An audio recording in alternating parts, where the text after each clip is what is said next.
Now, way back in 1979, I was a freshman at the University of Florida. Wait for it. And the outgoing football coach had gone out. A new football coach had come in the name of Charlie Pell, and they decided to rebrand the university logo. Used to be just a UF, kind of like Indiana's university's logo, just intertwined letters. But they said, no, we have a new coach, and now it's time for a new logo and a new look. And we waited and waited and waited, and finally they unveiled it, and here it is. And I remember thinking, I like it. I like it. Yeah, it's cool. Everybody hated it. And somebody said, well, the people who designed it, the university said, don't worry, it'll grow on you. And somebody else said, if that's the way you design a logo, you don't understand logos. Hi, everybody. I'm Bill Whittle here with Steve Green and Scott Ott, and we're here to talk about more logo and graphic travesty because I'd like to present you with a new logo for a company that already exists. And here it is.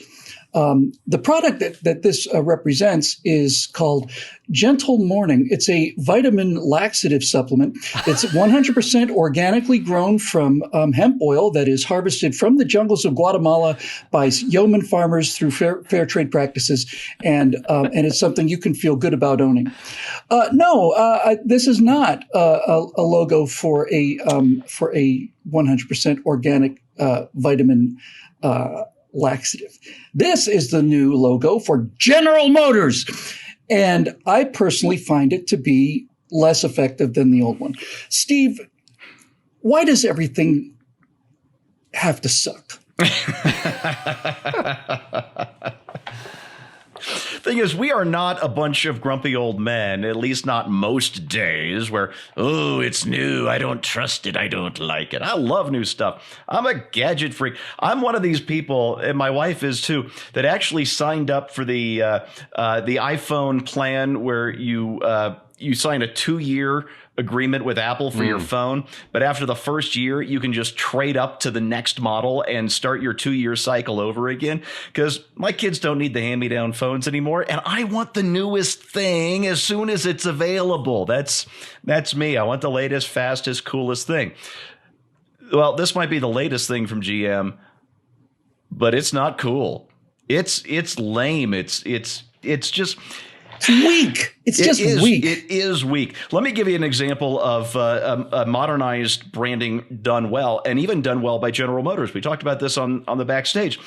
Cadillac a few years ago redid the famous Cadillac shield, with the reds and oranges and all this stuff. And it was I will admit, the old logo was dated. It was classic. Everybody knew what it was. But they simplified it a little, and instead of being this very square shield, they stretched it out a little bit so it looked more like a classic winged logo like Chrysler used for a number of years. And it looked modern, it looked fresh, it looked strong, it looked like you would expect Cadillac to look back in its glory days, but a little more refined for modern sensibilities. I thought they did a brilliant job with that. This is the Star Wars sequel trilogy of rebranding. This is you take something people love and you just water it down to absolute nothing. And not only that, it's not just prequel trilogy or sequel trilogy bad. It's Rise of Skywalker bad. All right, I'll give them a little credit on the first one. It was a reboot of the original Star Wars. It touched some nostalgia points and all that. The second one, that Last Jedi, was just a misfire. Okay, they had a new director. We'll give them that. The third one, Rise of Skywalker, was so bad that me, who grew up on Star Wars, got so angry that I turned it off twice. Never finished watching the damn thing. If I could do that with this logo, I would. The only thing I can say in defense of this weak, woke, millennial-looking piece of lameness. Honestly, if you didn't tell me what it was, I would have thought it was General Mills trying to rebrand their breakfast cereals. It's that bad. You know what? I'm just going to stop. The only good thing they have is that they don't put it on all the cars. The Chevy is still the bow tie. GMC is still 3 bold letters. Oldsmobile, okay, bad example with Oldsmobile, but you get my point. I do. Scott, was it you who read the description? Yes. You don't happen to have it handy, do you? I do. Oh, good. Could you? Would you mind? Could I impose upon you? And this is because I want to make sure that our viewers understand that Bill and Steve are being so critical because they haven't received the full pitch that was certainly so made. We don't understand the logo then. You don't understand. You're just looking at your logo needs 300 I'm words. just looking at it. You're looking at a visual view. representation as if you were supposed to glance at that and immediately get a sense of what that was all about.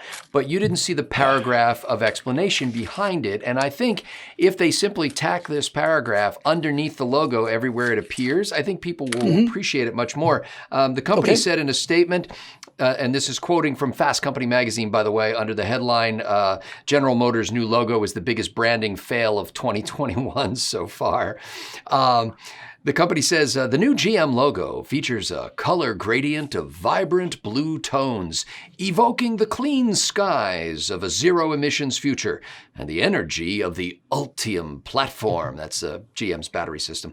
The rounded edges and lowercase font create a more modern, inclusive feel. The underline of the M connects to the previous GM logos, as well as visually representing the Ultium platform. And within the negative space of the M is a nod to the shape of an electrical plug. See, now that you know that, it's a much more, I guess not. It just reminds me, when you said the Florida logo thing, I went through something similar at Penn State. Penn State's Nittany Lion logo used to be a snarling cat baring its teeth. It was a mountain lion with its fangs bared. But of course, that was a little too harsh and violent for whoever took over the graphics office.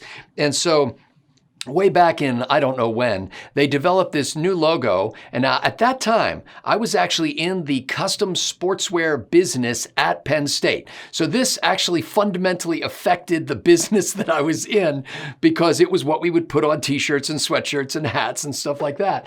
And they introduced this stylized profile of this lion-like thing with it was kind of a weird series of overlapping curved shapes, which we immediately began referring to as the Nittany Porpoise. And I think that every true Penn State fan was like, get me a sweatshirt with the snarling lion again. Now the kids don't even know. They don't realize. And that's the whole point of this. GM thinks that somehow they're going to be able to rebrand themselves for a generation of people who are not only not thinking about buying a GM car, they're not thinking about buying a car.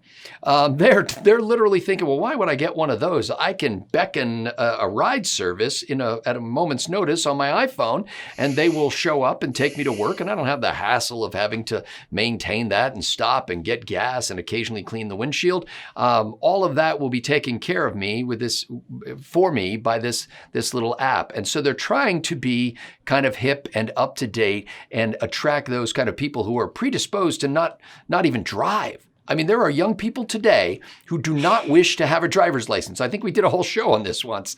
But it just shows you the kind of old fogies that must be in charge of GM, because even their attempt to be hip and up to date looks like something from 6 generations ago on your iPhone with the skeuomorphic buttons that they used to have with the color gradient. It doesn't even look like something from the current era. It looks like a throwback to an era that people weren't excited about.